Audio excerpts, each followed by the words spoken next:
Praise the Lord. Tell somebody beside you, say, God sweet, oh. You don't know, Abi? Apostle can understand. I say, God sweet, oh.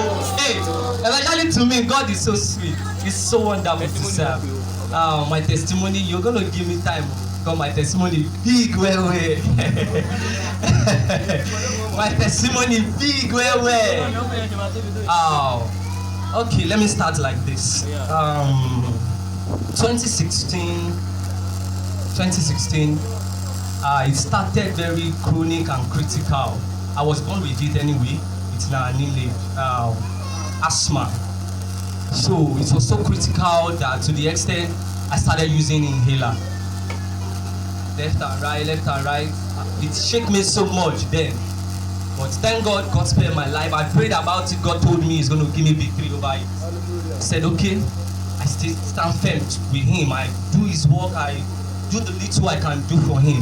January this year, January 24 to be precise, I was in the office.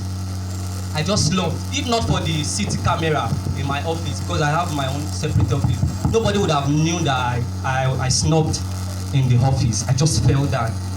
The only thing I remembered was I snubbed down. I had a relapse in the office. I woke up in the hospital. What happened? Nobody told me anything. They said they need to see my parents or somebody that is very close to me. I have to call somebody like an uncle to me in my office. They have to tell him, that one, bro, something happened. He can't disclose it to me. He said until we get home. I was so terrified. Immediately, I was shaking. I can't even stand on my own. I've been feeling the symptoms before then. I thought it was malaria. Lo and behold, when I got home, they showed me the test. I was having cancer of the liver. I felt it was the end of the road for me. They placed me on drug. They told me I'll be taking some drug for the next 6 months. They placed me on drug. A living witness is here. The pastor himself is a living witness. I think my sister knows about it. And some other persons that are close to me, they knows about it. Because of that, I had to stop my job. They placed me on drug and on bed rest. So just have rest. The drug I was to take was 50,000 naira for a month. That is just the drug alone, not other supplement I will be taking just to remove the cancer from my liver. I started using it. The doctor said I would take it for 6 months. It was later that the doctor opened up to me and said, God, at my age, me, Marie, me, I'm suffering. I cannot even stand on my own. I started stooling blood. It has gotten critical to the extent I started stooling blood. I can't stand on my own. They will give me multivitamin, all those things. If you notice me last Holy Ghost night, I danced with all of my strength. It is not me, because I want a victory. And indeed, God has done it. Let me continue. So, Daddy was ministering in our church last month. He said he had a encounter when he had kidney issues. He had a encounter with God. He prayed to God. I said, God, you that has done this for Pastor Wandy, then you still remain God. You can do it for me. Because it kills to the extent, the doctor was even telling me, the doctor they prescribed me to, was even telling me that if I did not start treatment on time, I will lead to what they call liver transplant. And it's not everybody that do that survive it. I went home that night, last week, after the sermon in church. It was Pastor Wandy that ministered in the church. I went home. I started using my spirit to pray. When I slept, I could not sleep. I woke up, I went to the parlor, I left my room, I went to the parlor. I started watching TV. The Holy Spirit came to me and told me, "She TV ni mo jí ẹ fún Kuma." I could lie. I off the TV, I switched off the TV. I stand. The Spirit came to me again that this is not what you're supposed to do. Me, I don't know how to pray, I will not lie. But the little worship I do, I give it to my God. God told me. I went back to my room. I have a corner in my room I pray. I call it my war room. It's just a little corner. I went there. There was nothing that came to my mouth except this worship. I started singing it for over and over. I'll put you in front of my melodies. You are all that matters. I begin to sing that God, I put you in front of every cancer in my life. You are bigger than cancer.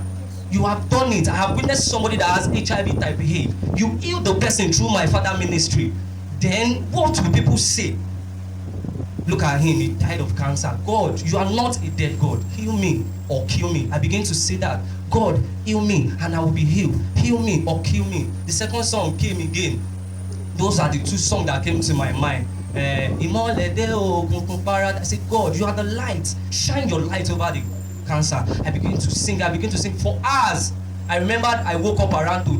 I began to sing to God. By the time God gave me the victory, it was around 5:30, 6 to 6. I began to sing. I began to sing.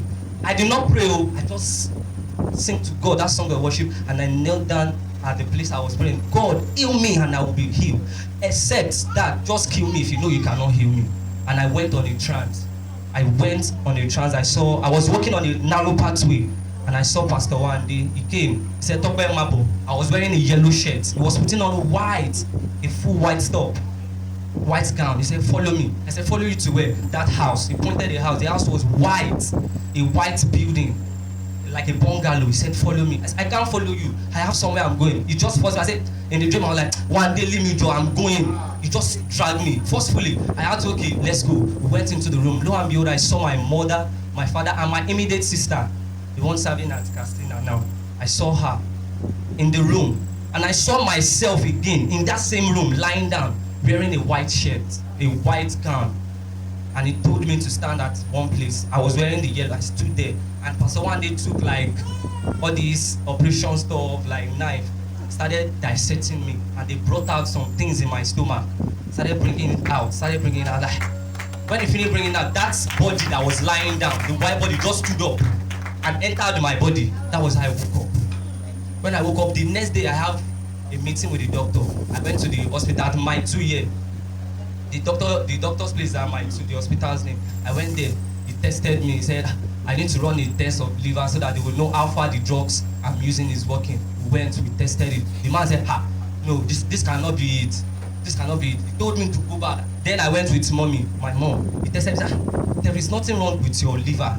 The liver that was tested in 4 hospitals that was having cancer. He said, there is nothing wrong with my liver. He said, but before he can have a conviction that he will need another report from another hospital, he directed me to a place at this 4th Avenue. God bless you, Paramount Clinic. I went there, I run the test. The day before yesterday was when I went to collect the test. When I took it back, I can't read their language. When I took it back there, he said, this can only be a miracle. Hey! Lo and behold, as I'm standing before you now, this can only be. Hey! This can only be a miracle. I like that.